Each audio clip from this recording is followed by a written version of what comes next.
Buenos días, soy el doctor Luis Fernando Pérez González, jefe del Servicio de Infectología Pediátrica del Hospital Central Dr. Ignacio Morones Prieto y encargado de la clínica de VIH del hospital, que nos hacemos cargo prácticamente de la mayoría de los pacientes pediátricos en el estado.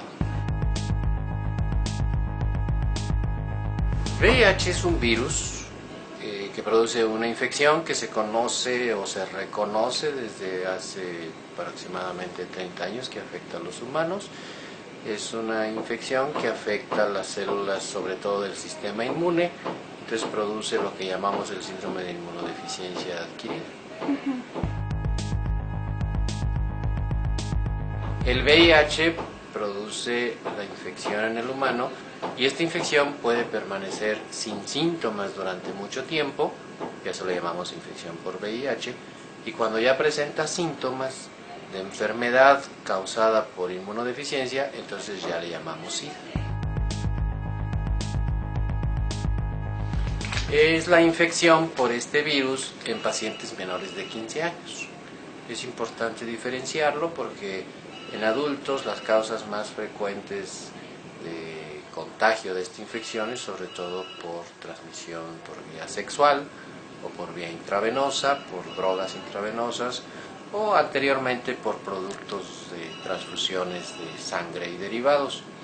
En el paciente pediátrico, aparte de estas vías, la causa frecuente es lo que se llama transmisión vertical, o sea, la transmisión de la infección a través de la madre durante el embarazo o en etapas tempranas de la lactancia. Es la causa más frecuente de infección en el paciente pediátrico. Bueno, uno de los adelantos importantes del manejo de la infección por VIH es la aparición de medicamentos antivirales efectivos, y hay unas combinaciones de estos antivirales o antirretrovirales que dieron lugar a lo que se llama la terapia altamente efectiva cuando estos antivirales se dan de una manera adecuada. El que sea de manera adecuada requiere la adherencia completa del paciente a los medicamentos. A eso se refiere. Una adherencia es que el paciente está tomando adecuadamente y sin descontinuar los medicamentos durante todo el tiempo. Bueno, aquí incluye varios factores que hay que considerar. Anteriormente, antes de la aparición de esta terapia altamente activa, pues básicamente la historia era que todos los pacientes con infección por VIH después de un tiempo adquirían infecciones por su alteración en el sistema inmune y terminaban falleciendo. Actualmente, con el advenimiento de esta terapia, si el paciente tiene buena adherencia y responde adecuadamente, pues básicamente puede llevar una vida como cualquier otra persona en cuanto a las posibilidades de sobrevida. Los pacientes que tienen buena adherencia y que responden al tratamiento, pues hacen una vida normal y no esperamos que vayan a fallecer. El problema lo tenemos cuando aparece resistencia a los medicamentos. Y esta resistencia puede aparecer sobre todo cuando no se lleva una buena adherencia. Y entonces sí, ya empieza a aparecer la resistencia y entonces sí, esto puede llevar a complicaciones que pueden llevar a la muerte del paciente. En resumen, podemos decir, los pacientes que tienen buena adherencia y que responden no van a fallecer.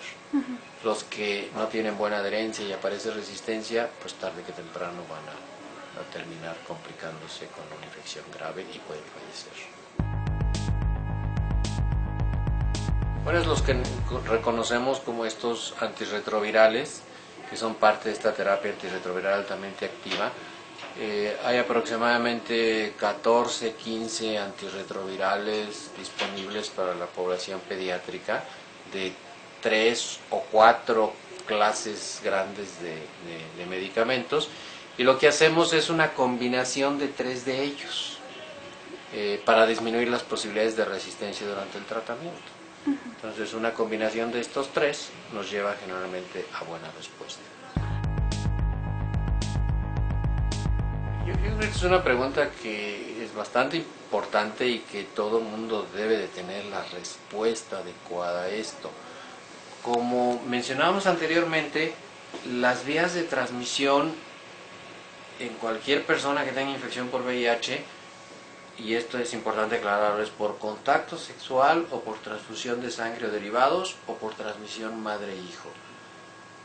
Fuera de esto no hay ninguna manera de que se pueda contagiar. Esto quiere decir que una persona, sea adulto o sea niño, puede convivir en la escuela, puede compartir alimentos, puede hacer lo que hace toda persona en familia, en casa, y no hay riesgo de ninguna infección.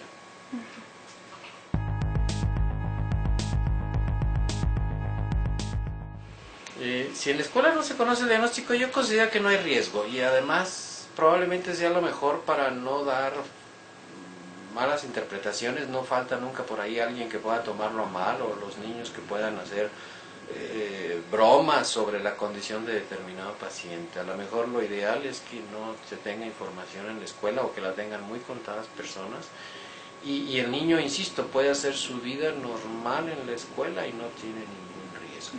Si tiene vigilancia adecuada y nosotros estamos viendo que está tomando sus medicamentos, su sistema de defensa está adecuado, está respondiendo bien, no va a tener ningún riesgo.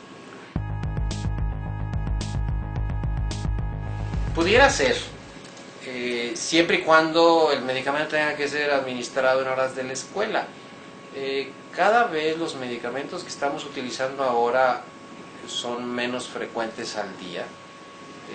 Hay algunos, los más frecuentes pudiera ser 3 veces al día, que puede ser en la mañana, a mediodía y en la noche, y eso generalmente puede ser en casa. Si por alguna situación el niño está la mayor parte del día en una escuela o en algún lugar que no es su casa, pues se puede hablar con el maestro, y si a mediodía, previo a horas de comer o después de comer requiere el medicamento, pues se habla con el maestro y él lo puede dar y no debe haber ningún problema. El VIH puede afectar prácticamente todo el organismo. Uno de los reconocimientos principales es que afectaba a las células de defensa, pero en realidad afecta prácticamente todo el organismo. Y una de las células que también se afectan principalmente en forma más temprana en paciente pediátrico que en el adulto es el sistema nervioso central. Si la infección progresa y no se da tratamiento adecuado, sí puede afectar el sistema nervioso central y puede afectar sus funciones cognitivas y muchas otras funciones del sistema nervioso central.